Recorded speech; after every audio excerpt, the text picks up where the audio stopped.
আলহামদুলিল্লাহি রাব্বিল আলামিন ওয়াসসালাতু ওয়াসসালামু আলা সাইয়্যিদিল মুরসালিন আম্মা বা'দ ফাআউযু বিল্লাহি মিনাশ শাইতানির রাজীম বিসমিল্লাহির রহমানির রহিম আসসালাতু ওয়াসসালামু আলাইকা ইয়া রাসূলাল্লাহ ওয়া আলা আলিকা ওয়া আসহাবিকা ইয়া হাবিবাল্লাহ الصلاة والسلام عليك يا نبي الله وعلى آلك وأصحابك يا نور الله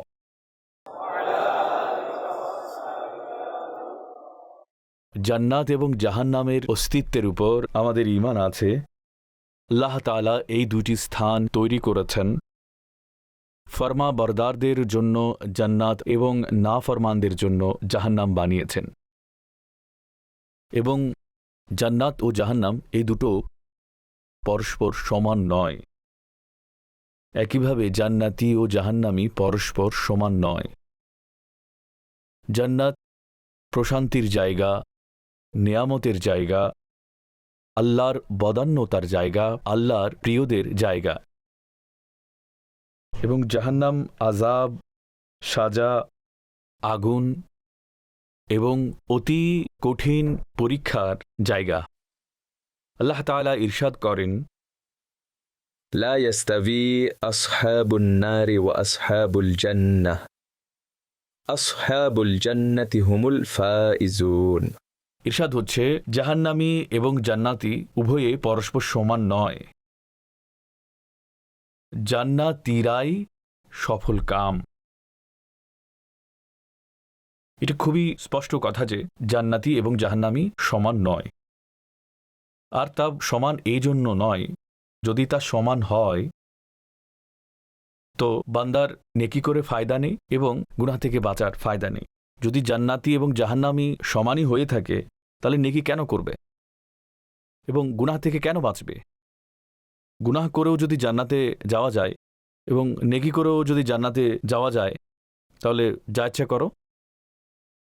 এই জন্য আল্লাহ তাআলার সেই হিকমত এবং সেই আদল হচ্ছে এবং তার দাবি হচ্ছে এই যে নেককারদের স্থান জান্নাতে হবে এবং বদকারদের স্থান জাহান্নামে হবে। একইভাবে এটাও খুবই জরুরি যে দুনিয়াতে ভালো এবং খারাপ আমলের পুরস্কার ও সাজা বান্দা যেন পায়। আমাদের কিয়ামতের উপর ঈমান আছে যে আমরা বিশ্বাস করি যে একদিন এমনভাবে আসবে যে নেককাররা তাদের ভালো কাজের প্রতিদান পাবে এবং বদকাররা তাদের বদ কাজের শাস্তি পাবে। এটা আমাদের ঈমান, মানুষের প্রকৃতি, মানুষের বোধের এটাই দাবি। এর কারণ হচ্ছে এই যে যদি আখিরাত না থাকে, যদি আখিরাতে না আসতে হয়, তাহলে দুনিয়াতে যে কম ভালো করেছে, দুনিয়াতে যে বেশি ভালো করেছে, তাহলে এই দুজনের মধ্যে কোনো পার্থক্য নেই। দুনিয়াতে যে বেশি কম খারাপ করেছে এবং বেশি খারাপ করেছে, এদের মাঝে কোনো পার্থক্য থাকবে না। অথচ আমরা দেখি যে দুনিয়াতে নেকির কাজ, নেককার বান্দা তারাও যাদের নেকির কাজের ফায়দা কেবল সে নিজেই পেয়ে থাকে, তারাও আছে যার ফায়দা একজন অথবা 10 জন পেয়ে থাকে। তারাও আছে যাদের নেকির ফায়দা লক্ষ কোটি হয়ে থাকে। একইভাবে যারা মন্দ কাজ করে, যাদের মন্দের ফলাফল কেবল নিজের কাছে, তারাও আছে যারা 10-20 জন বান্দাকে কষ্ট দেয়। তারাও আছে যারা 1000 লোককে কষ্ট দেয়। তারাও আছে যারা লাখ লাখ লোককে কষ্ট দেয়। এখন ওইসব লোক যারা কেবল জীবনে নিজের সত্তার জন্য নেকি করেছে এবং অন্য কিছু করেনি, এবং তারা যাদের নেকির কারণে সারা দুনিয়া নেককার হয়ে গেছে, তো আকল কি বলে যে যার নেকির কারণে, যার প্রচেষ্টার কারণে সারা দুনিয়া নেককার হয়ে গেছে, তার প্রতিদান, তার পুরস্কার ডাবল হওয়া উচিত। এবং যার মন্দ কাজের কারণে কেবল তার নিজের ক্ষতি হয়েছে এবং অন্য কিছু হয়নি, এবং যে হাজারো লোককে মারার এবং মার্ডার করার অর্ডার জারি করেছে, তার সাজা অন্য কিছু হওয়া উচিত। কিন্তু আমরা দুনিয়াতে দেখি যে দুনিয়াতে এরকম কিছু হয় না। দুনিয়াতে চেঙ্গিস খান এসেছে, হালাকু খান এসেছে, লাখ লাখ লোককে যারা হত্যা করেছে। তারা মরার আগ পর্যন্ত বাদশা ছিল, আরাম আয়েশে ছিল, এবং এই অবস্থায় তারা মারা গেল।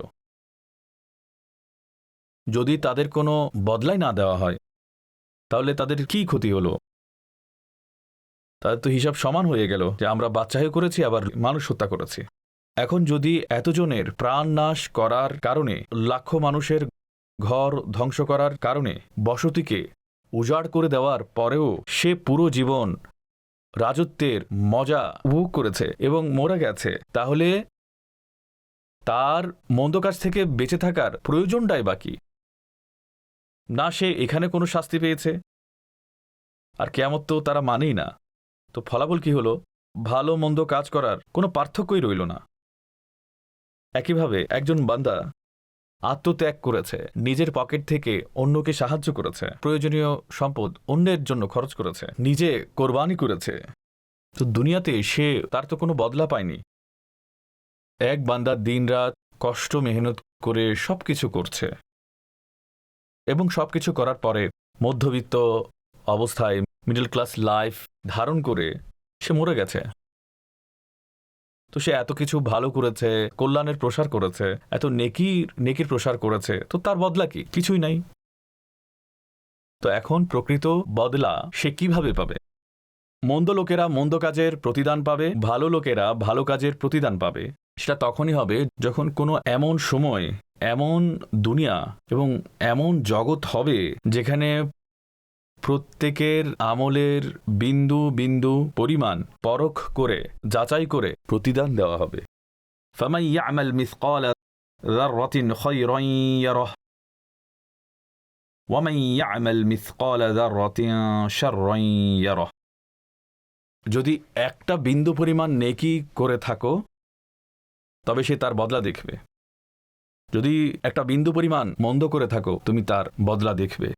সুতরাং মানুষের ভালো ও মন্দ কাজের বুনিয়াদ এর উপরই রয়েছে যে তার আখিরাতের উপর ঈমান থাকতে হবে এবং জান্নাত ও জাহান্নামের উপর ঈমান থাকতে হবে। সুতরাং আখিরাতকে মান্য করা এটা আমাদের আকল এবং আমাদের প্রকৃতির একটা দাবি। অন্যথায় কোনো মন্দ থেকে বাঁচার প্রয়োজন নেই এবং ভালো কাজ করারও প্রয়োজন নেই। মর্জি মোতাবেক কাজ করবে।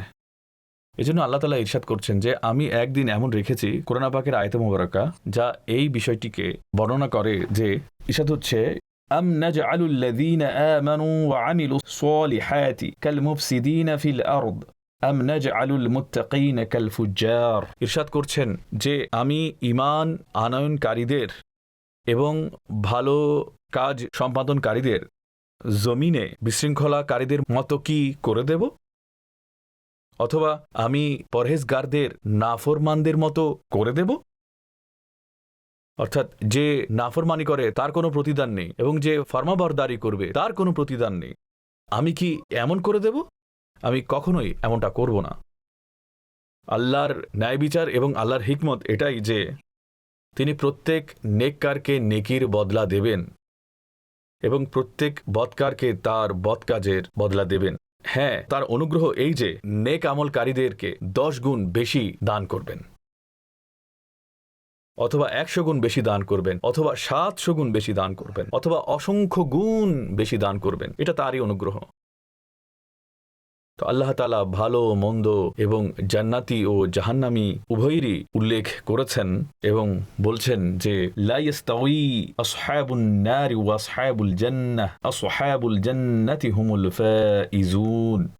জাহান্নামী এবং জান্নাতীরা পরস্পর সমান নয় এবং জান্নাতীরাই সফল কাম। তো এটা হচ্ছে জান্নাত এবং জাহান্নামের অস্তিত্বের পেছনে খোদ আল্লাহর পক্ষ থেকে কারণ।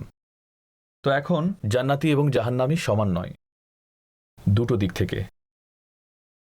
একটা হচ্ছে এই যে জান্নাত এমন একটি স্থান যা জাহান্নামের স্থানের মতো নয়। উভয় জায়গাতেই প্রাপ্ত বস্তুগুলোর মাঝে পার্থক্য রয়েছে। জান্নাত এবং জাহান্নামের মধ্যে যেমন পার্থক্য আছে, একইভাবে জান্নাতি এবং জাহান্নামীদের আমলের মধ্যেও পার্থক্য রয়েছে।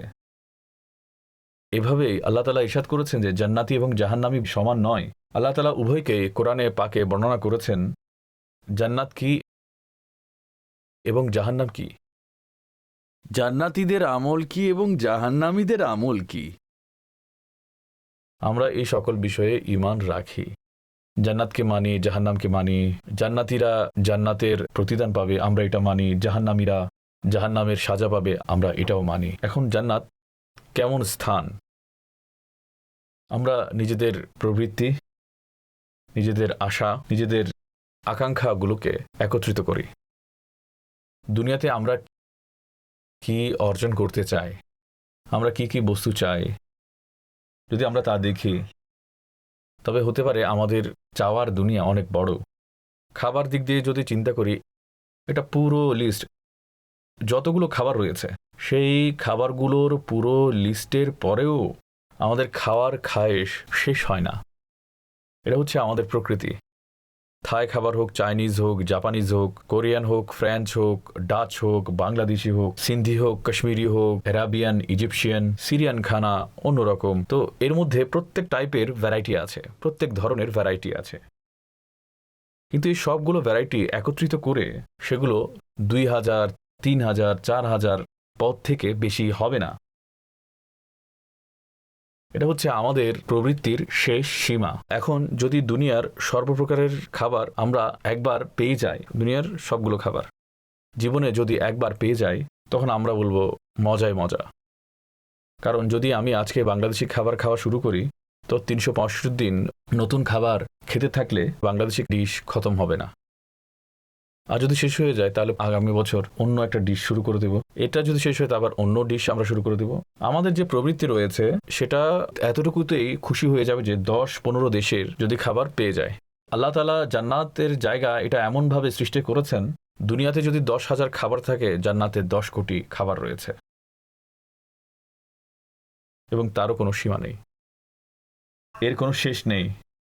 দুনিয়াতে পানীয় কত রকম রয়েছে জানি না। দুনিয়াতে কত রকম, আমাদের এখানে একটা পান করা হয়, অন্য জায়গায় আরেকটা পান করা হয়, আরেক জায়গায় আরেকটা করা হয়। কিন্তু আল্লাহ তাআলা জান্নাতে পানীয়েরও কোনো সীমা রাখেননি। লা মাকতুআতিন ওয়ালা মামনুআ, না তা কখনো শেষ হবে, না কখনো বাধা দেওয়া হবে। জান্নাতের খাবার এবং পানীয়ের ভান্ডার কখনো শেষ হবে না এবং কাউকে বাধা দেওয়া হবে না। একইভাবে দুনিয়াতে আমাদের প্রবৃত্তির মধ্যে রয়েছে পোশাক, সুন্দর থেকে সুন্দর পোশাক। আমাদের দেশে যদি পাওয়া না যায় তাহলে অন্য আরেকটা দেশ থেকে আমরা আনিয়ে থাকি। আমাদের প্রবৃত্তি জান্নাতে আল্লাহ তাআলা ওই পোশাক রেখেছেন, যদি সে পোশাক দুনিয়াতে প্রকাশিত হয়, দুনিয়া তার ঝলক দেখার সামর্থ্য রাখে না। আল্লাহ তাআলা এমন পোশাক তৈরি করেছেন, এমন অলংকার তৈরি করেছেন, সেখানকার মহলগুলো এরকম। আমাদের এখানে যদি 100 ভরি স্বর্ণ থাকে, তবে খুশিতে আমরা ঘুমাতে পারি না এবং পরের দিন ডাকাতি হবে, সেজন্য ঘুম আসে না। আর সেখানে আল্লাহ তাআলা পণ্য এভাবে তৈরি করেছেন যে তার নিরাপত্তা তিনিই দিচ্ছেন। আল্লাহ তাআলা আখিরাতকে এত মহান বানিয়েছেন, যার কিছু নিয়ামত কোরআনে মাজিদে আল্লাহ তাআলা বর্ণনা করেছেন। জান্নাতি আদনিন আল্লাতী ওয়া'আদা আর-রাহমানু ইবাদাহু বিল গায়ব ইন্নাহু কানা ওয়া'দুহু মা'তিয়া লা ইয়াসমাউনা ফীহা লাগওয়ান ইল্লা সালামা ওয়া লাহুম রিজকুহুম ফীহা বুকরাতান ওয়া আশিয়্যা। এটা হচ্ছে সর্বদা থাকার ওই বাগানগুলোতে জান্নাতীরা প্রবেশ করবে, যার ওয়াদা রহমান তার বান্দাদের সাথে তাদের দেখা ব্যতীত করেছেন। বান্দারা দেখেনি, খোদা ওয়াদা করেছেন। ইরশাদ করছেন নিশ্চয়ই আল্লাহ ওয়াদা করেছেন। কার ওয়াদা? আল্লাহর ওয়াদা। তো ইরশাদ হচ্ছে নিশ্চয় তার প্রতিশ্রুতি আগমন করবে, ওয়াদা তিনি করেছেন। জান্নাতীরা সেই সব বাগানে কোনো অনর্থক কথা শুনবে না, কিন্তু সালাম ব্যতীত। কিন্তু সালাম ব্যতীত কোনো অনর্থক কথা শুনবে না। এবং জান্নাতীদের জন্য জান্নাতে সকাল সন্ধ্যা রিজিক মিলবে। সকাল সন্ধ্যা দ্বারা উদ্দেশ্য এই নয় যে কেবল দুবেলা পাওয়া যাবে। সকাল সন্ধ্যা থেকে উদ্দেশ্য এটা নয় যে কেবল দুবেলা পাওয়া যাবে, তা নয়। সকাল সন্ধ্যা দ্বারা উদ্দেশ্য হচ্ছে এই যে ভাই, আপনার নিজের ঘর, আপনি চাইলে সকালে আসেন, সন্ধ্যায় আসেন, আপনার যখন সময় ইচ্ছা আসেন। এখানে সকাল সন্ধ্যা দ্বারা উদ্দেশ্য প্রত্যেকটা সময় খাবার সে উপলব্ধ করবে, তারপর আল্লাহ তাআলা সেই জান্নাতীদের অবস্থা বর্ণনা করছেন। ইরশাদ হচ্ছে, وبشر الذين آمنوا وعملوا الصالحات أن لهم جنات تجري من تحتها الأنهار كلما رزقوا منها من ثمرة الرزق قالوا هذا الذي رزقنا من قبل وأتوا به متشابها ولهم فيها أزواج مطهرة وهم فيها خالدون। ইরশাদ হচ্ছে, ওইসব লোকেদের সুসংবাদ দাও যারা ঈমান এনেছে এবং তারা ভালো কাজ করেছে, যে তাদের জন্য এমন বাগান রয়েছে যার তলদেশে নদী প্রবাহিত। যখন তাদেরকে ওইসব বাগান হতে কোনো ফল খেতে দেওয়া হবে, তারা বলবে, এগুলো তো সেই রিজিকই যেগুলো আমাদেরকে পূর্বে প্রদান করা হয়েছে। বস্তুত তাদেরকে সাদৃশ্যপূর্ণ ফল পূর্বে দেওয়া হয়েছিল এবং সেসব জান্নাতীদের জন্য জান্নাতে পবিত্র স্ত্রীগণ থাকবে এবং জান্নাতীরা সেই সব বাগানে চিরকাল অবস্থান করবে। এটা হচ্ছে জান্নাত। জান্নাতে বাগান রয়েছে এবং তাতে নদী প্রবাহিত। আল্লাহ তাআলা ইরশাদ করছেন যে সেই সব বাগানে জান্নাতীরা প্রবেশ করবে যার তলদেশে নদী বহমান, এবং জান্নাতীদেরকে যখন সেখানে ফল দেওয়া হবে, রিজিক দেওয়া হবে, তো তখন তারা বলবে যে এটা তো দেখতে একই রকম। কোনটার সাথে দেখতে একই রকম? জান্নাতীদেরকে একটা ফল দেওয়া হলো, তারপর আরেকটা দেওয়া হলো, পরেরটা প্রথমটার সাথে দেখতে একই রকম হতে পারে। তো ধরুন প্রথমে যে অ্যাপল দেওয়া হয়েছে, পরও অ্যাপল দেওয়া হয়েছে, তো প্রথম আপেল দ্বিতীয় আপেলের সাথে সাদৃশ্যপূর্ণ হতে পারে, কিন্তু জান্নাতের বিষয়টা হচ্ছে এমন যে জান্নাতে যখন একটা ফল দেওয়া হয়েছে এবং পরে যখন দ্বিতীয় ফল দেওয়া হবে, দেখতে একই রকম হলেও স্বাদ ভিন্ন রকম হবে, তার মজা অন্যরকম হবে, তা হতে প্রাপ্ত প্রশান্তি অন্যরকম হবে, পৃথক হবে। আল্লাহ তাআলা ইরশাদ করছেন যে তারা বলবে, হাযাল্লাযী রুযিকনা মিন ক্বাবলু, এটা হচ্ছে তাই যা আমাদেরকে পূর্বে প্রদান করা হয়েছিল। কিন্তু আল্লাহ তাআলা ইরশাদ করছেন যে তাদেরকে প্রথমে যা দেওয়া হয়েছিল তা পূর্বেটার সাথে সাদৃশ্যপূর্ণ ছিল, তা ওই রকম ছিল না। আর এটার দ্বিতীয় তাফসির হচ্ছে এই যে জান্নাতীদেরকে যখন জান্নাতে ফল প্রদান করা হবে, সে যখন ফল পাবে তখন বলবে যে এই ফল দুনিয়াতেও খেতাম, যে আমরা এটা দুনিয়াতেও খেতাম। আপেল পেলে যে আমরা এটা দুনিয়াতেও খেতাম, আম পেলে এটা আমরা দুনিয়াতেও খেতাম। কিন্তু আল্লাহ তাআলা বলছেন যে এটা কেবল সাদৃশ্যপূর্ণ, এতটুকুই। চেহারা মিলতে পারে, এটাও আঙ্গুর ওটাও আঙ্গুর, স্বাদের এতই পার্থক্য, এর সামনে ওটাকে কোনো ফলই মনে হবে না। তার স্বাদ, তার মিষ্টতা এত পরিমাণে বেশি হবে। ইরশাদ হচ্ছে, উতু বিহি মুতাশাবিহা, তাদেরকে তার সাথে সাদৃশ্যপূর্ণ দেওয়া হয়েছে। তারপর বলা হচ্ছে জান্নাতে পবিত্র স্ত্রীগণ থাকবে এবং তারা জান্নাতে চিরকাল অবস্থান করবে।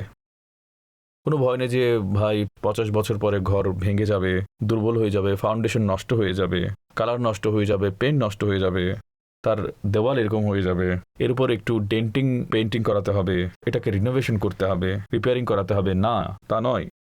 ফিহা খালিদুন, চিরদিন চিরদিন তারা সেই জান্নাতে থাকবে। তারা সেই জান্নাত, তার বাগান এবং তার মহল্লা, তা কখনো নষ্ট হবে না, তা কখনো শেষ হবে না, তা কখনো নষ্ট হবে না, তা কখনো শেষ হবে না। এরপরে জান্নাতের আরও কিছু বর্ণনা করা হচ্ছে।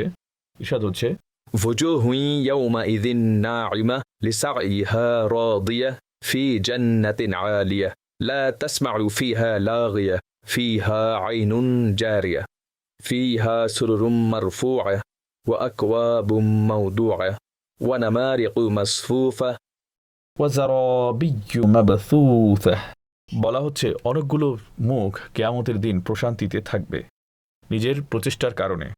যারা দুনিয়াতে ভালো কাজ করেছিল, ভালো কাজের চেষ্টা করেছিল, তারা নিজের চেষ্টার উপর সন্তুষ্ট থাকবে। সুউচ্চ বাগানে, সেই বাগানে কোনো অনর্থক কথা শুনবে না। সে জান্নাতে প্রবাহিত ঝর্ণা থাকবে, জান্নাতে সুউচ্চ আসন থাকবে এবং এক বিন্যাসে সজ্জিত গ্লাস থাকবে এবং শ্রেণীবদ্ধভাবে আসন বসানো থাকবে এবং উত্তম গালিচা বিছানো থাকবে। এটা হচ্ছে জান্নাতের তার সেটিংয়ের, তার একটা অ্যারেঞ্জমেন্ট থাকবে সেটা বর্ণনা করা হয়েছে। সেখানকার পরিবেশ কেমন হবে? সর্বপ্রথম সবার আগের কথা হচ্ছে যে চেহারা থেকে শান্তি, প্রশান্তি, আরাম, প্রশান্তি চেহারা থেকে দেখা যাবে। তারা তাদের নেকির উপর খুব সন্তুষ্ট থাকবে যে হে আল্লাহ, তোমার শুকরিয়া, তুমি এসব দান করেছ। তারা জান্নাতে বসা অবস্থায় থাকবে এবং সুউচ্চ বাগান থাকবে এবং কোনো অনর্থক কথা, কোনো বেহুদা কথা, কোনো হই হুল্লোড়, কোনো কষ্ট দেয় এমন কথা, এগুলো জান্নাতে তারা শুনবে না। দুনিয়াতে যদি ভালো ঘর বানানো হয়, প্রতিবেশী এসে কথা শোনায়, হই হুল্লোড়, এসব এই ধরনের কাজগুলো চলতে থাকে। আল্লাহ তাআলা ইরশাদ করছেন যে জান্নাতের সুউচ্চ বাগানে বসে থাকবে এবং কোনো প্রকারের অনর্থক কথা অথবা হই হুল্লোড় তাতে হবে না, এবং ঝর্ণা প্রবাহিত থাকবে, আসন থাকবে, গ্লাস থাকবে, বালিশ বিছানো থাকবে এবং গালিচা বেছানো থাকবে। এবং অন্য আয়াতে বলা হচ্ছে ওখানে যে অন্য জান্নাতীরা থাকবে তারা একে অপরের বন্ধু হবে, পরস্পর ভালোবাসাকারী হবে, তারা সামনাসামনি বসে থাকবে এবং সেখানে আল্লাহর প্রশংসা করা হবে এবং আনন্দপূর্ণ কথা বলা হবে, একে অপরের অন্তরকে আনন্দ প্রদানকারী কথা সেখানে বলা হবে। আর তারপর সেখানে এমন একটি স্থান হবে যে তারা সেখানে কেবল পরস্পর বসে থাকবে না, বরং আল্লাহর যতগুলো নেককার বান্দা আছে তাদের বারগাহেও এরকম বসে থাকবে। তো এখন আপনারা চিন্তা করুন, যদি আমরা জান্নাতে বসে আছি, আজকে আমরা পৌঁছে গেলাম খাজা গরিবে নওয়াজের তার ঘরে, তার দস্তরখানে, পরের দিন দাতা সাহিবের দস্তরখানে, তার পরের দিন আমরা পৌঁছে গেলাম সিদ্দিক আকবর রাদিয়াল্লাহু তাআলা আনহুর দস্তরখানে, তারপরের দিন মওলা আলী শেরে খোদা রাদিয়াল্লাহু তাআলা আনহুর দরবারে পৌঁছে গেলাম, কেউ ইমামে আজমের কাছে, কেউ সরকারে দো আলম সাল্লাল্লাহু আলাইহি ইসলামের বারগাহে। তো এটা হবে জান্নাতীদের পরিবেশ। জান্নাতীদের কোনো বাধকতা থাকবে না, তুমি অমুক বুজুর্গের সাথে দেখা করতে পারবে না, এমন নয়। সেখানে তো যেটা চাইবে সেটাই পাওয়া যাবে। যে মজলিসে বসতে চায় সে মজলিসে বসতে পারবে, যে সংস্পর্শে বসতে চায় সে সংস্পর্শে বসতে পারবে, যে খাবার খেতে চাইবে সে খাবার পাবে। তো এখানে এই প্রশান্তিময় এবং ঈমান উদ্দীপক পরিবেশে জান্নাতীরা বসে থাকবে এবং তাদের বৈঠক 2 বছর 4 বছরের জন্য নয়। আজকে খুবই হুলস্থুল করে, পয়সা জমা করে, কষ্ট করে, যে কোনো প্রকারে মধ্যবিত্তদের যে অবস্থা, বড় লোকেদের কথা নয়, মিডল ক্লাসদের অবস্থা, তারা পয়সা জমা করে, অনেক কিছু করে, তারপর তারা মক্কায় যায়, মদিনায় যায়। আর এইখানে যিনি আকায়ে মদিনা, যার কারণে মদিনা মদিনা হয়েছে, তার বারগাহে চিরদিনের জন্য, তার বারগাহে চিরদিনের জন্য এই জান্নাত। তো এইখানে জান্নাতীদের ব্যাপারে কিছু আয়াত আমি পড়েছি। তো এটা হচ্ছে আসহাবুল জান্নাতের মাকাম। তো এর বিপরীতে রয়েছে জাহান্নাম। এখানে যতটুকু শান্তি রয়েছে সেখানে ততটুকু শাস্তি রয়েছে, এখানে যতটুকু আরাম রয়েছে সেখানে ততটুকু কষ্ট রয়েছে, এখানে যতটুকু স্বস্তি রয়েছে সেখানে ততটুকু অস্বস্তি রয়েছে, এখানে যতটুকু নিয়ামত রয়েছে সেখানে ততটুকু আল্লাহর আযাব রয়েছে। আল্লাহ তাআলা কোরআনে বর্ণনা করেন, وجوه يومئذ خاشعة عاملة ناصبة تصلى نارا حامية تسقى من عين آنية ليس لهم طعام إلا من ضريع لا يسمن ولا يغني من جوع। এরশাদ হচ্ছে অনেক মুখ কিয়ামতের দিন অপদস্থ ও অপমানিত হবে, কর্ম সম্পাদনকারীগণ, পরিশ্রমকারীগণ, কষ্ট সহ্যকারীগণ জ্বলন্ত আগুনে প্রবেশ করবে। তাদেরকে কঠিন গরম প্রবাহ থেকে পান করানো হবে, তাদের জন্য কণ্টকযুক্ত ঘাস ব্যতীত কোনো খাবার থাকবে না। সে খাবার তাকে পরিপুষ্ট করবে না এবং ক্ষুধা থেকে মুক্তি দেবে না। কাঁটাযুক্ত খাবার জাহান্নামীরা খাবে। এইভাবে কোরআনে পাকে 10-20টি নয়, অসংখ্য আয়াত রয়েছে যেখানে জাহান্নামীদের দৃশ্য অবস্থা বর্ণনা করা হয়েছে। যদি আল্লাহ তাআলা এখানে আমাদেরকে দুটো বিষয় বর্ণনা করে, দুটো বিষয় আমাদের সামনে রেখে বর্ণনা করছেন যে একটা ঘর হচ্ছে এটা আর একটা ঘর হচ্ছে এটা, কোনটাতে যেতে হবে তার সিদ্ধান্ত এবং তার প্রচেষ্টা তোমার কাছে। কারণ এর যে সিদ্ধান্ত হবে সেটা তোমার আমলের উপর হবে, সেটা তোমার চেষ্টার উপর হবে। যেমন চেষ্টা, যেমন আমল, যেমন মেহনত, যেমন আমল হবে সে মোতাবেক তুমি প্রতিদান পাবে। তো এটা ছিল জান্নাত এবং জাহান্নামের তুলনা। এখন জান্নাতি এবং জাহান্নামীদের আমলের পার্থক্য দেখুন। আল্লাহ তাআলা জান্নাতীদের আমলও বর্ণনা করেছেন, যারা এই দিকে যাবে এটা তাদের বয়ান, এবং জাহান্নামীদের আমলের বর্ণনাও করে দিয়েছেন, যারা এই দিকে যাবে সেটা কি আল্লাহ তাআলা ইরশাদ করছেন, হে লোকেরা, তোমাদের রবের ক্ষমা এবং ওই জান্নাতের দিকে ধাবমান হও যার প্রশস্ততা আসমান এবং জমিনের সমান। এরপর হচ্ছে জান্নাতীদের আমল, তা পরহেজগারদের জন্য তৈরি করা হয়েছে। তারা যারা স্বাচ্ছন্দ্য, সচ্ছল এবং অসচ্ছল অবস্থায় আল্লাহর পথে ব্যয় করে এবং রাগ সংবরণকারী এবং মানুষকে ক্ষমাকারী, আর আল্লাহ নেককারদের পছন্দ করেন। এরা হচ্ছে জান্নাতি, যাদের জন্য সেই জান্নাত। তাদের আমল কি?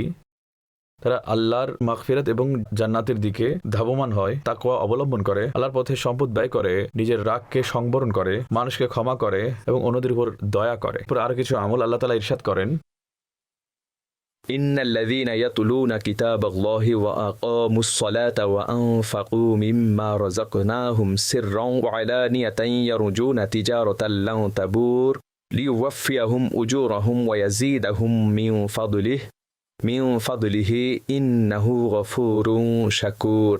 ইরশাদ হচ্ছে, নিশ্চয়ই ওসব লোক যারা আল্লাহর কিতাব তিলাওয়াত করে এবং যারা নামাজ কায়েম করেছে আর আমার প্রদত্ত রিজক হতে প্রকাশ্যে এবং অপ্রকাশ্যে খরচ করেছে। এসব লোকেরা আশা রাখে এমন ব্যবসার যে ব্যবসা কখনো নষ্ট হবে না, ধ্বংস হবে না।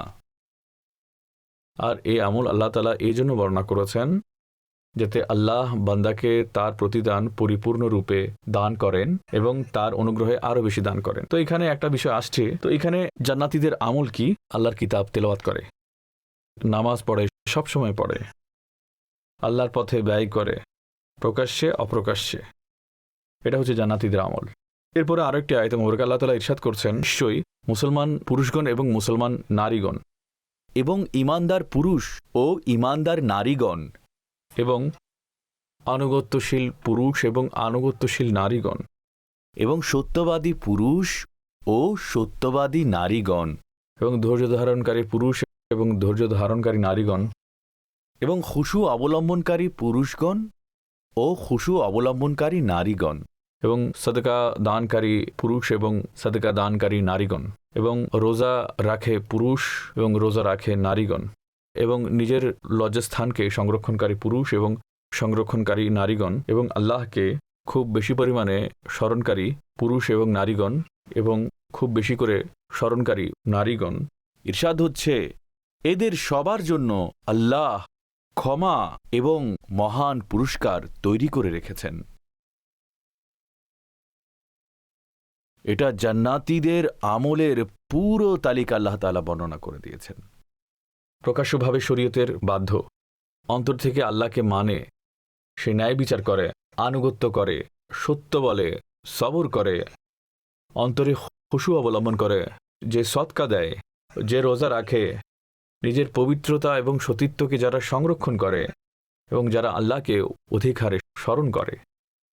তো বলা হচ্ছে, জান্নাতে যদি যেতে চাও তবে এই হচ্ছে আমল।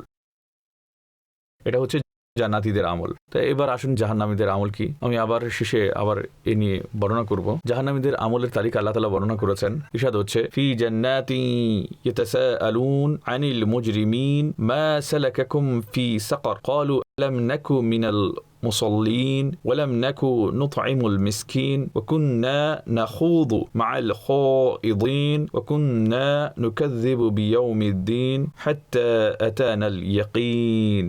ইরশাদ হচ্ছে, জান্নাতীরা জান্নাতীদের বাগানে অপরাধীদের ব্যাপারে প্রশ্ন করবে। জান্নাতীরা জান্নাতে থাকবে, জান্নাতীরা জাহান্নামীদের ব্যাপারে প্রশ্ন করবে। তারা যে প্রশ্ন করবে সরাসরি জাহান্নামীদেরকে করবে, অর্থাৎ জান্নাতে বসে জাহান্নামে নিক্ষিপ্ত লোকেদেরকে প্রশ্ন করবে। তাদেরকে প্রশ্ন করবে যে, মা সালাকাকুম ফি সাকর, হে জাহান্নামীরা তোমাদেরকে জাহান্নামে কোন বস্তু নিয়ে এসেছে, কোন আমল নিয়ে এসেছে, সেটা কেমন কাজ ছিল যার কারণে তোমাকে জাহান্নামে নিক্ষেপ করা হয়েছে। তারা এর কি জবাব দেবে? তারা বলবে যে লাম নাকু মিনাল মুসাল্লিন, আমরা নামাজ পড়তাম না, আমরা নামাজীদের অন্তর্ভুক্ত ছিলাম না, এবং আমরা মিসকিনদের খাবারও খাওয়াতাম না। কেউ ক্ষুধায় মরে যাচ্ছে, প্রতিবেশী হোক, আত্মীয় হোক, সে খুব খারাপভাবে জীবন কাটিয়েছে, আমরা ফকিরদেরকে, মিসকিনদেরকে খাবার খাওয়াতাম না। এবং আমরা মৌজ মাস্তি করা লোকেদের সাথে অনর্থক কথাবার্তা যারা বলে সেগুলোতে আমরা লিপ্ত থাকতাম, এবং আমরা কিয়ামতের দিনকে অস্বীকার করতাম, এবং আমরা এই আমলে থাকলাম শেষ পর্যন্ত আমাদের মৃত্যু আগমন করল। মরার আগ পর্যন্ত তওবা করিনি, আমরা এই আমলেই ছিলাম, লিপ্ত ছিলাম। তো এই যে কিয়ামতকে যে অস্বীকার করা, আলহামদুলিল্লাহ আমরা সবাই তো এটা থেকে বেঁচে আছি, এর উপর আমাদের ঈমান আছে। কিন্তু বাকি যে কাজগুলো যদি আমরা সেগুলোর দিকে তাকাই, তো এই যে নামাজ না পড়া, এই যে গরিবদেরকে সাহায্য না করা, এই যে মিসকিনদেরকে খাবার না খাওয়ানো, তারা খিদায় মরে গেলে মরে যাক, এবং অহেতুক কথাবার্তায় লিপ্ত থাকা, এটা হতে পারে কোনো না কোনো স্তরে আমাদের লোকেদের মাঝে অনেক বেশি পাওয়া যায়। এরপর আরও অনেক আমল জাহান্নামীদের আল্লাহ তাআলা ইরশাদ করছেন, فخلف من بعدهم خلف أضاعوا الصلاة واتبعوا الشهوات فسوف يلقون غيا। তো পূর্ববর্তী লোকেদের পর এমন ভয়হীন এবং অযোগ্য লোক এলো, তারা নামাজকে ধ্বংস করল এবং প্রবৃত্তিকে অনুসরণ করল, এবং তারা অতি সত্বর জাহান্নামের গাই উপত্যকায় সাক্ষাৎ করবে। দুটি আমল জাহান্নামীদের বর্ণনা করা হয়েছে। একটি হচ্ছে নামাজ নষ্ট করা, নামাজ না পড়া, ফজর ঘুমের কারণে নষ্ট হয়ে গেছে, জোহর ব্যবসার কারণে নষ্ট হয়েছে, আসর ব্যবসা থেকে ফিরে আসার সময় নষ্ট হয়ে গেছে, মাগরিব ঘরে নষ্ট হয়ে গেছে, ঈশা ড্রামার কারণে নষ্ট হয়ে গেছে, ম্যাচ চলার কারণে নামাজ নষ্ট করে দিয়েছে। তো এই যে যারা নামাজকে নষ্ট করে এবং যারা প্রবৃত্তিকে অনুসরণ করে, তার মধ্যে খায় ছিল সে বদনিগাহি এবং বদনিহা করতে থাকলো। তার যখন ইচ্ছে হলো অমুক গুনার কাজ করো, সে গুনাহের কাজ করলো। তো বলা হচ্ছে এগুলোর কারণে জাহান্নামের ওয়াদি গায়ের সাথে মোলাকাত করতে হবে। এরপরে আরো কিছু আমল বর্ণনা করা হয়েছে। إن الذين يأكلون أموال اليتامى ظلما إنما يأكلون في بطونهم نارا وسيصلون سعيرا। নিশ্চয়ই ওইসব লোক যারা এতিমের সম্পদ গ্রাস করে অন্যায়ভাবে, তারা নিজেদের পেটে আগুন ভক্ষণ করছে। যারা এতিমের সম্পদ গ্রাস করে তারা নিজেদের পেটে আগুন পূর্ণ করে এবং অতি শীঘ্রই তারা উত্তপ্ত আগুনে প্রবেশ করবে। তো আপনি সম্পদ যদি এতিমের খান সেটাও হারাম, সম্পদ যদি অন্য আত্মীয়ের খান সেটাও হারাম, সম্পদ যদি নিজের ওয়ারিসদের থেকে খান সেটাও হারাম, সম্পদ যদি গরিবদের খান সেটাও হারাম হবে, সম্পদ যদি কোনো পদে গিয়ে জাতির সাথে দুর্নীতি করে খান সেটাও হারাম হবে। সেটাও হচ্ছে পেটে আগুন ভরা। কোনো ঘুষ ছাড়া কারো কাজ না করা হয় এবং ঘুষ নেওয়ার জন্য যারা ঘুষ খাচ্ছে সেটাও হচ্ছে পেটে আগুন ভরা। সুতরাং হালাল সম্পদ যতগুলো প্রকার আছে, তারপর তার সাথে খারাপ সম্পদ অর্জন করার যে প্রক্রিয়া রয়েছে, আমাদের এখানে এমন কোনো কাজ নেই যেটা পয়সা দেওয়া ছাড়া হতে পারে। কোনো কাগজ, একটা বিশাল সংখ্যক ডিপার্টমেন্টস রয়েছে হয়তো যেখানে টাকা ছাড়া কোনো কাজ হতে পারে না। তা কি? তা হচ্ছে ইয়াকুলুনা ফি বুতুনিহিম নারা, তারা নিজেদের পেটে জাহান্নামের আগুন ভর্তি করছে। একইভাবে সুদের বিষয়েও الذين يأكلون الربا। ওইসব লোক যারা সুদ খায় তাদের ব্যাপারে কি বলা হয়েছে? ইরশাদ হচ্ছে ফাউলাইকা আসহাবুন নার, তারা হচ্ছে জাহান্নামী। এই সুদ যারা খায় তারা জাহান্নামী। হুম ফিহা খালিদুন, তারা দীর্ঘ সময় জাহান্নামে থাকবে। তো এখানে যতগুলো আমল আমি বর্ণনা করেছি তার সারসংক্ষেপ আমি বর্ণনা করছি। জাহান্নামীদের আমল বর্ণনা করেছি। লাম নাকু মিনাল মুসাল্লিন, নামাজ তারা পড়তো না। ওয়ালাম নাকু নুতঈমুল মিসকিন, তারা মিসকিনদের খাবার খাওয়াতো না। ওয়া কুন্না নাখুদু মাআল খাইদিন, অপ্রয়োজনীয় এবং অনর্থক কথাবার্তায় লিপ্ত থাকতেন না। ওয়াত্তাবাউ শাহওয়াত, তারা প্রবৃত্তির অনুসরণ করত। الذين يأكلون الربا। যারা সুদ খেত।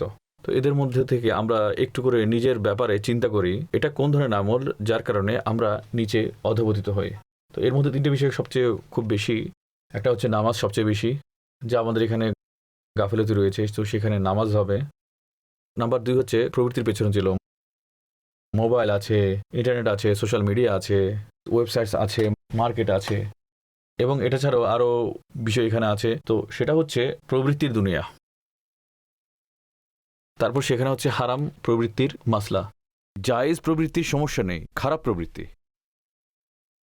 এক, নামাজ ছেড়ে দাও। দ্বিতীয়, প্রবৃত্তির পেছনে চলো। 3 নম্বর হচ্ছে হারাম মাল খাওয়া, সেটা সুদের রূপে হোক, অথবা এতিমের সম্পদ হোক, অথবা ঘুষের রূপে হোক, অথবা কারো গলা দাবিয়ে, অথবা কারো ঋণ ধরে রেখে হোক, কাউকে ধোকা দিয়ে হোক, অথবা কাউকে মিথ্যে বলে বেচার কারণে হোক। এর যতগুলো প্রকার রয়েছে এই সবগুলো এই মালে হারামের মধ্যে অন্তর্ভুক্ত হয়ে যাবে।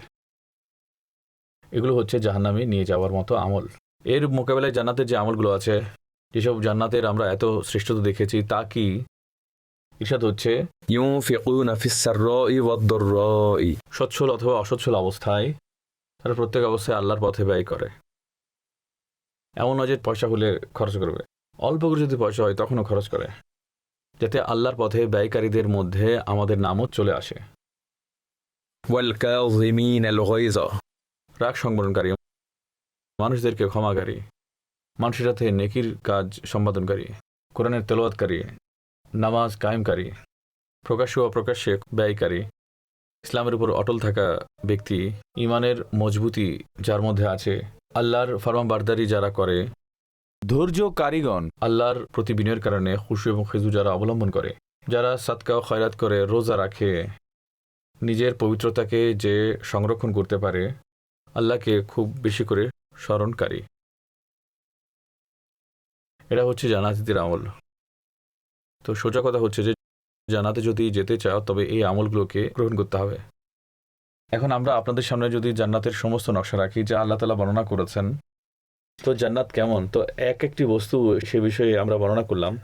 জান্নাত এমনভাবে একটি খুবই সুন্দর পরিস্থিতি, স্থান যেখানে কোনো হই হুল্লোড়, যার মধ্যে কষ্ট আছে সে তো বাদ, তার মধ্যে কোনো কষ্টকর বিষয়, তার মধ্যে কোনো কষ্টকর কথা, তার মধ্যে কোনো অপছন্দনীয় কথা থাকবে না। সকাল সন্ধ্যা রিজিক দেওয়া হবে, একটা থেকে বড় আরেকটা, পবিত্র স্ত্রীগণ থাকবে, সবসময় জান্নাতে থাকতে হবে, চেহারায় অনেক উজ্জ্বলতা, সুউচ্চ বাগান, নদী প্রবাহিত, সেখানে উঁচুতে সুউচ্চ আসন রাখা হবে এবং সর্বোত্তম গ্লাস সাজানো থাকবে, হেলান দেওয়ার জন্য বালিশ থাকবে এবং দামি গালিচা তাতে বসানো হবে।